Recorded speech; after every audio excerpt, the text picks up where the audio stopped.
지난 시간에 이어서 동이족과 화하족에 대한 말씀을 다시 드리고자 합니다. 지난 시간에도 말씀드린 바와 같이 동방의 동이계와 서방의 화이계가 본래 두 개의 민족이 아니라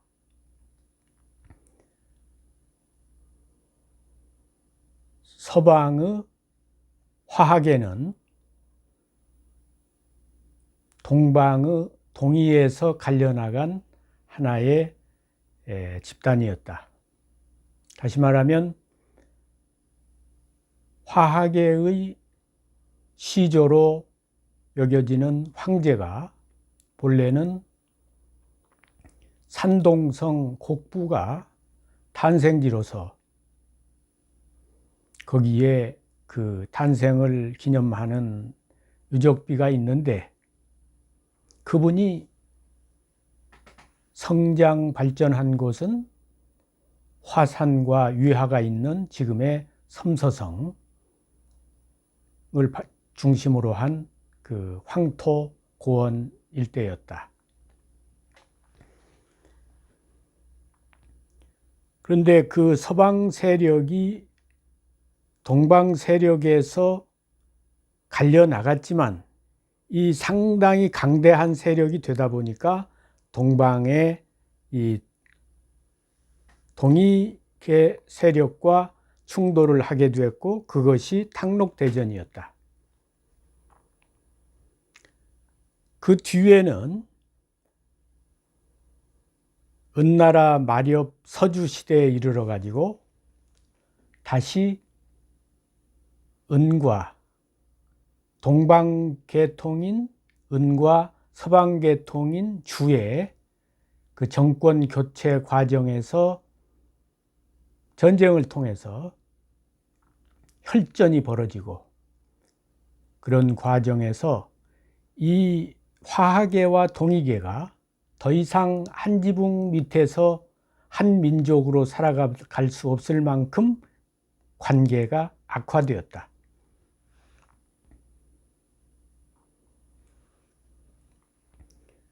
그러니까 그 서주 시대에 이르기까지는 동방의 동이계와 서방의 화이계가 서로 이제 그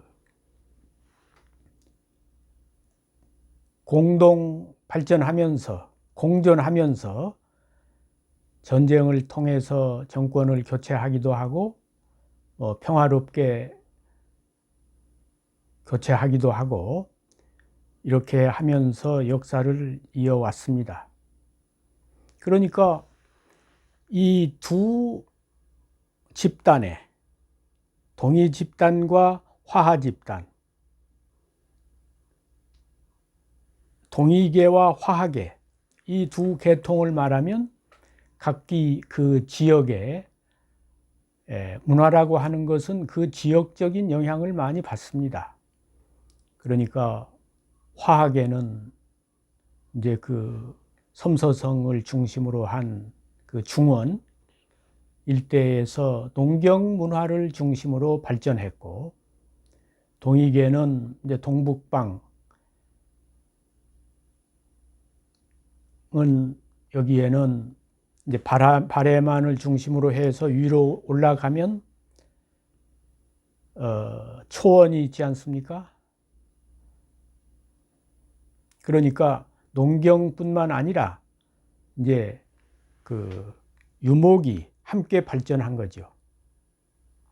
그래서 문화가 이 동이민족은 유목문화와 농경문화가 공존합니다. 그러나 화하계는 주로 농경에 국한되어 있죠.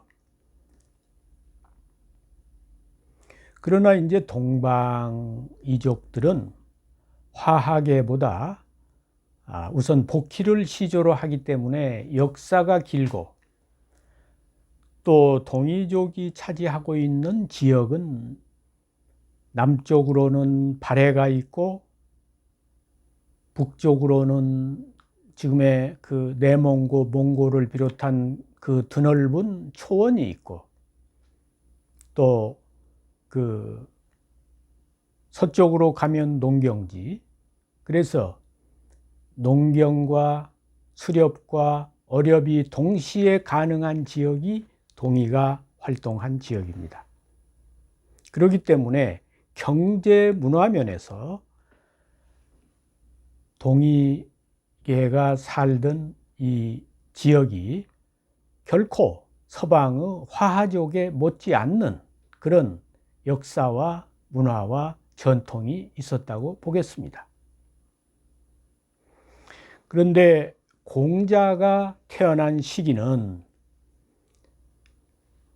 이제 그 은나라 마렵을 지나서 주나라가 중원의 지배자가 됐는데, 주나라가 이제 서주 시대와 동주 시대로 나뉘고, 그 동주 시대를 이제 동주 시대에 공자가 춘추를 쓴 242년 동안을 춘추 시대라 하는데 동주 시대에 태어났습니다. 그래서 주나라의 영향 아래, 주문화의 영향 아래 태어나서 살았던 분이죠. 그런데 공자의 원래 그 뿌리를 따져보면 공자는 송나라 사람이거든요. 그 송나라는 본래 은나라의 후예들이 세운 나라입니다. 그러니까 주나라가, 서주가 은나라를 멸망시킨 다음에 그 은나라의 후예들을 송나라라고 하는 그 지역에서 살도록 했어요. 그러니까 송나라는 은나라를 계승한 나라인데 공자의 조상은 송나라 사람입니다. 그래서 서주는 성이 희씨거든요. 계집녀 변에 신하신 비슷하게 한자. 그래서 문왕, 무왕, 주공이 다 희창, 희발, 희단 그러지 않습니까? 그런데 공자는 나중에 성을 공씨로 바꿨지만 본래 성은, 공자가 은나라 사람이고 은나라는 성이 아들자자 자성이기 때문에 공자의 성은 자고 씨는 공입니다. 그러니까 공자의 뿌리를 따진다면 은나라 사람이고 동이족이고 그렇게 볼 수가 있는 것입니다. 동이족이지만 동이족이 찬란하게 그 빛을 발하던 시대에 태어나서 살지 않고 공자는 그 서쪽에 서화계통, 화하계통, 그 서주가 지배하던 그 시기에 태어나서 살았습니다. 그런데 공자가 태어났던 나라는 노나라 아닙니까? 노나라는 공자 이전에는, 그러니까 은나라 때는 당연히 동이국가죠. 그런데 이제 주나라가 은나라를 멸망시킨 다음에 그 주공이 있지 않습니까? 주공. 은나라를 멸망시켜서 중원의 왕좌를 차지했다고 하지만 그 당시의 중원이라고 하는 것은 하남성을 중심으로 한, 그리고 그 서주의 발상지인 섬서성, 그래서 섬서성, 하남성 이런 정도를 영토를 차지했습니다. 문왕, 무왕 때까지는 오늘날 섬서성, 하남성이 그 주나라의 영토였다고 보겠습니다. 그런데 주공이 이제 동정을 통해서 동쪽을 정벌하게 됩니다. 주공이. 그래서 오늘날 산동성과 오늘날 하북성을 주나라의 영역에 포함시키게 됩니다. 그래 이제 하북성에는 연나라를 세워가지고 그 주나라의 왕족인 소공을 보내서 그곳을 다스리도록 했고, 산동성은 본래 동이 지역인데 산동성 동북쪽은 거기에 태공을 보내서, 강태공을 보내서 제나라를 건국하도록 했고, 산동성 서남쪽은 이제 주공의 봉지입니다. 이제 주공이 은나라를 멸망시키는 데 큰 기여를 했으니까 논공 행상에서 봉지를, 지금 산동성을 받은 거예요. 노나라 땅을. 그런데 주공은 계속해서 서주에서 그 국가 창업 일을 하느라고 봉지는 그 산동성 그 서남쪽을 받았지만 자기가 직접 갈 수 있는 상황이 안 되었습니다. 그러니까 자기 아들 백금을 보내서 국가 창업을 주도하도록 했어요. 그러니까 노나라라고 하는 나라는 바로 주공의 봉지였던 것입니다. 공자가 태어난 곳은 바로 그 주공이 봉함을 받은, 은나라를 멸망시킨 공로로 봉함을 받은 봉지인 노나라에서 공자가 태어난 것입니다. 그러니까 어쨌든 공자는 주나라의 영향을 물씬 받고 일생을 살았던 분이죠. 그래서 사실은 공자 이전에는 동이계가 그 더 문화가 찬란하고 화이계가 야만인이라든지, 아니면 이 서방의 화하계가 문명국가고 동이계가 야만인이라든지 이런 이론이 없었습니다. 각기 그 특징에 따라서 발전을 해왔고, 오히려 역사 문화를 따진다면 동이계가 복희로부터 시작했으니까 역사도 더 길고, 동북방이라고 하는 발해와 초원과 농경지를 동시에 다 가지고 있는 이 동이 지역에서 더 찬란한 문화가 발전했다고 볼 수 있는 거죠. 그런데 공자는 노나라라고 하는 이 조그마한 지역에서 주나라 문화를 보고 성장했습니다. 그러다 보니까 이 화하 문화를 높이게 되는, 그리고 동이족을 배척하는 그런 사상이 자리 잡게 됩니다. 그것은 논어에 보면 여러 군데 나오지 않습니까? 공자가 그 주문화를 찬양하고 주나라의 주공, 문왕, 무왕을 찬미하고 이런 내용들이 여러 군데 나와요. 예를 들어서 주, 감어, 이대하니, 주나라가 이대에 비교해 보니까, 이대는 하은을 말하죠. 하나라, 은나라 이대에 비교해 보니까 우국호 문제라, 그 문화가 찬란하다. 그러니 오 종주호리라, 나는 주나라를 따를 것이다. 그리고 문왕이 기몰하시니, 문왕이 이미 돌아가셨으니 문불제자호와, 그 문왕의 문화가 여기에 있지 않느냐.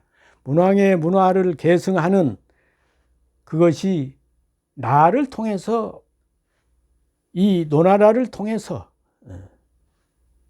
계승된다고 하는 그런, 자기가 그 주 문화를 계승하는 그 주역으로서 주 문화를 따르고 주나라의 문왕과 주공을 따르겠다고 하는 그런 내용들이 논어에 여러 군데 나옵니다.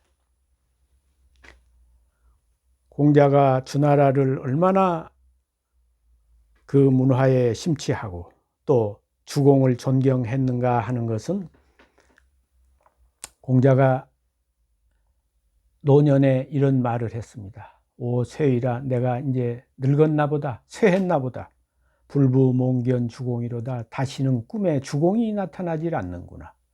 그러니까 우리도 자꾸 마음속에서 사모하고 생각하면 꿈에 나타나잖아요.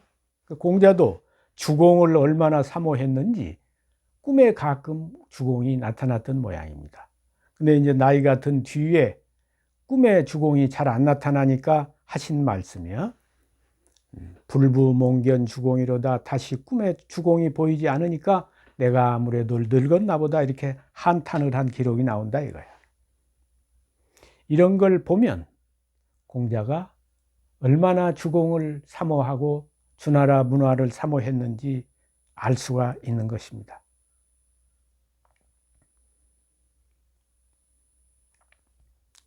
그래서 사실은 이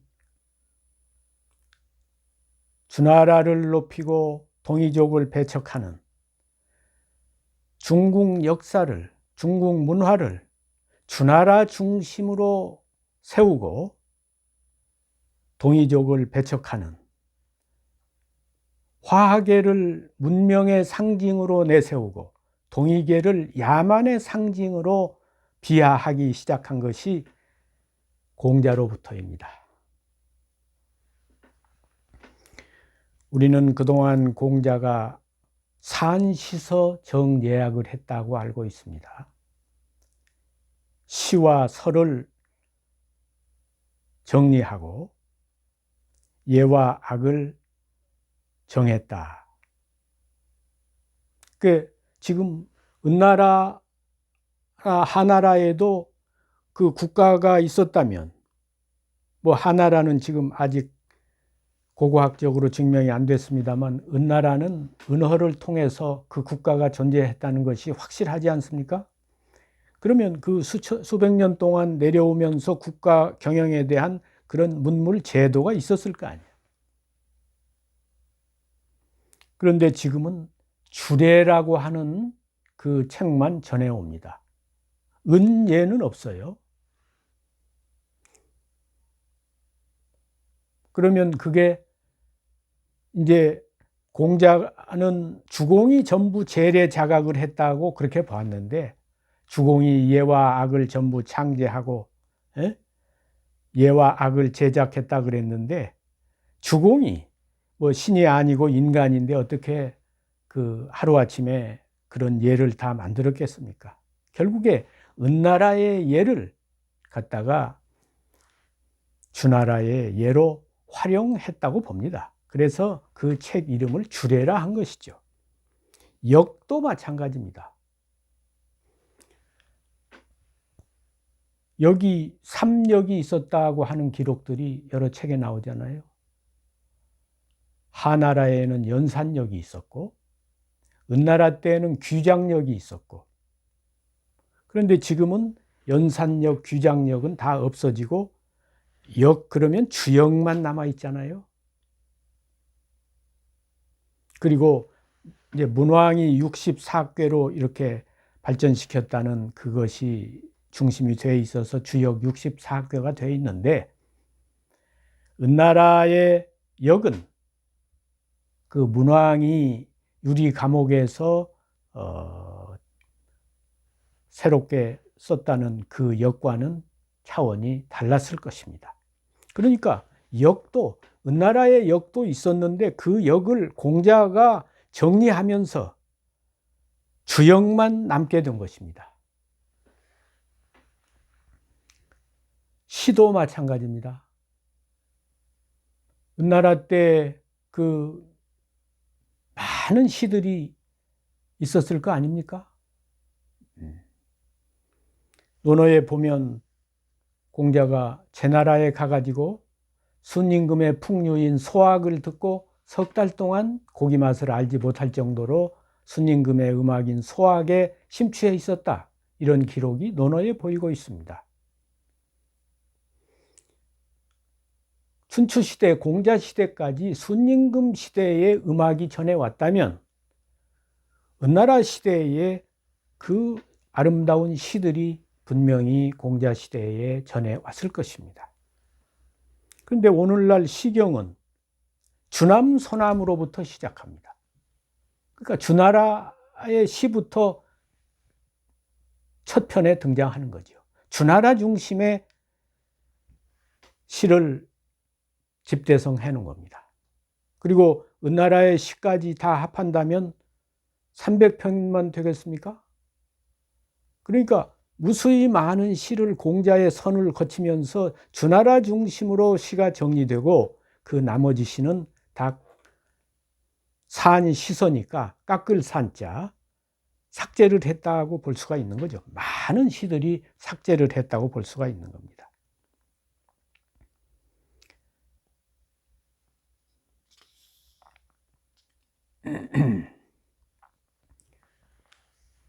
사실은 우리가 이제 이 동이족의 눈으로 중국 역사 문화를 보는 그런 관점을 가질 필요가 있습니다. 공자가 주공을 그렇게 찬미를 하고 꿈의 주공을 보지 못하는 것을 한탄하고 그랬는데 맹자의 참 재미있는 이야기가 나옵니다. 맹자는 지금 읽어봐도 그 달변이 정말 참 웬만한 그 천하의 달변가라 하더라도 그 족탈불급입니다. 그 이론이 명쾌하고, 그런데 말문이 막힌 곳이 딱 한 군데가 있습니다. 주공의 일에 이르러서 말문이 막혔습니다. 맹자 공손주장에 보면 진가라는 사람이 이제 맹자한테 와서 질문을 합니다. 은나라가 망한 뒤에 그 은나라의 후손들을 이제 주왕의 아들인 무경으로 하여금 통치를 하게 하고, 또 혹시 자기 아버지를 죽이고 정권을 뺏었으니까 그 주왕의 아들인 무경이 반란을 일으킬 가능성도 있기 때문에 그 형제인 관숙과 채숙으로 하여금 감독을 하도록 했습니다. 그런데 감독을 하라고 보냈는데 나중에 그 관숙과 채숙이 주왕의 아들과 같이 공모를 해가지고 주나라에 반기를 들었습니다.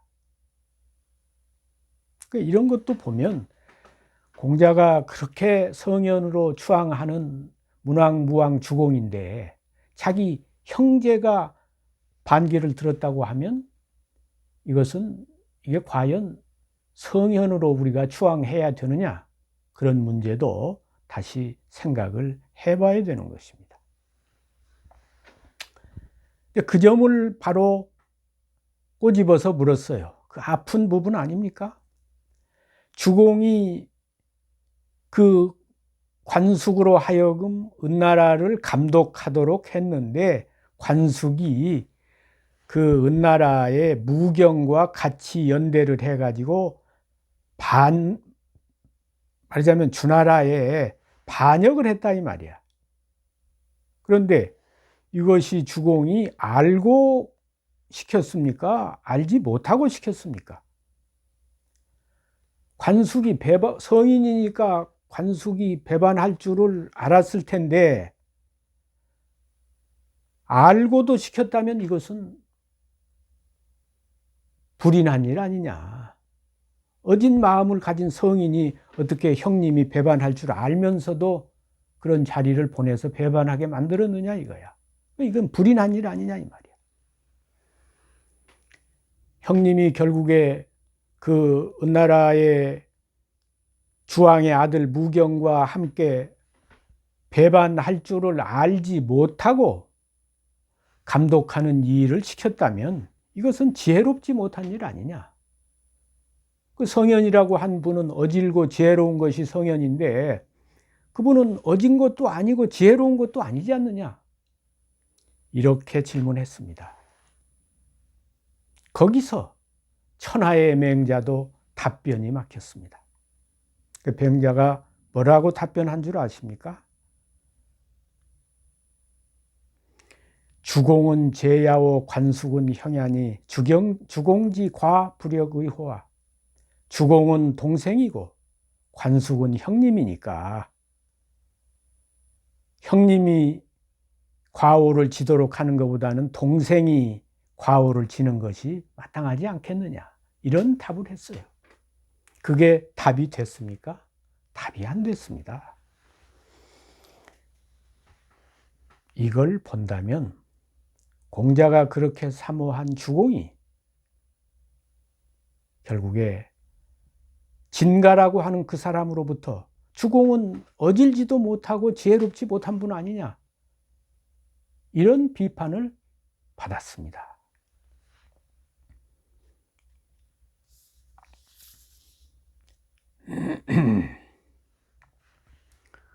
그런데도 공자는 이 주나라를 위해서, 주나라 문화를 위해서 결국에 그 존주 사상을 가졌고, 그 존주 사상을, 존화양이 사상을 펼치기 위해서 일생 동안 많은 노력을 했습니다.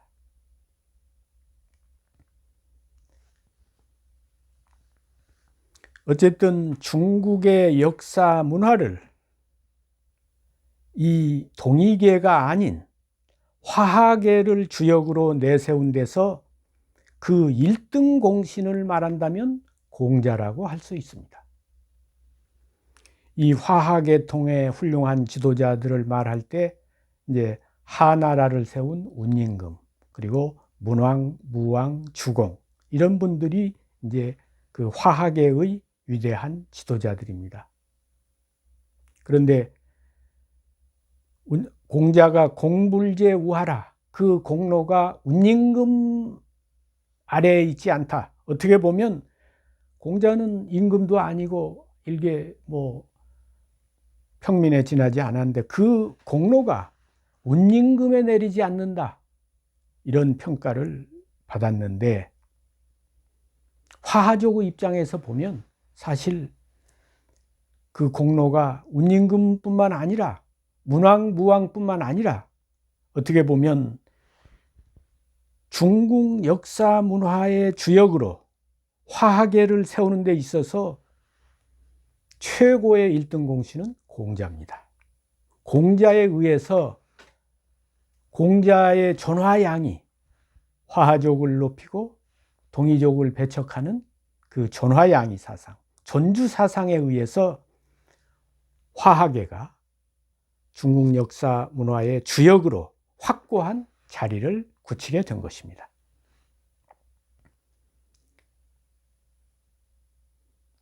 그래서 공자가 사실은 송나라 사람으로서 동이족인데 그 주나라를 위해서, 화하계를 위해서 그렇게 전력 투구를 하니까 송나라 사람의 눈에는 그렇게 달갑게 보이지 않았을 겁니다. 논어에 보면 송나라의 대부, 송나라의 사마, 그러니까 공자의 고향 나라지요, 송나라. 송나라의 사마는 장관인데 국방장관을 사마라 그랬습니다. 송나라의 대부, 그 국방장관을 하는 환퇴라는 사람이 공자가 그 제자들을 데리고 나무 밑에서 강론을 하는데 공자를 살해하려고 그랬습니다. 근데 그 이유는, 정확한 이유는 알 수가 없지요. 설명이 되지 않았으니까. 왜 공자를 죽이려고 했는지 설명은 없이 환퇴가 공자를 죽이고자 했다는 그런 기록만 나옵니다. 저는 그것이 혹시 공자가 동이족의 그 출신이면서 송나라를 조국으로 하고 있는 공자가 노나라라고 하는 그때 당시에 그 주나라 영역권에 있는 주공이 세운 노나라에 살면서 지나치게 주나라 중심으로 그 사고를 하고 주나라 문화를 중국 문화의 주역으로 세우기 위해서 노력을 하니까 거기에 반감을 가지고 환태가 공자를 죽이려고 했던 것이 아닌가, 그런 생각을 해볼 수도 있습니다. 공자도 말년에는 자기가 그 지나치게 전주 사상에 기울어져 있었던 것에 대해서 후회를 했다고 봅니다. 왜냐하면 말년에는 논어에 보면 자욕거 구이란 말이 나오거든요. 공자가 자기 고국을 떠나서 주나라의 그 화계의 나라를 떠나서 동이계의 나라인 구이에 가서 살고 싶다고 한 그런 말씀을 하셨어요. 내가 저 구이에 가서 살고 싶다. 물론 그것이 현실로서 이루어지지는 않았습니다. 또 내가 떼배를 타고 저 바다를 건너서 다른 나라에 가고 싶다고도 이 얘기를 했습니다. 이건 왜 그랬겠습니까? 아마 그 주나라 문화에 대한 실망, 노나라에 대한 실망에서 그런 표현을 하게 됐다고 봅니다.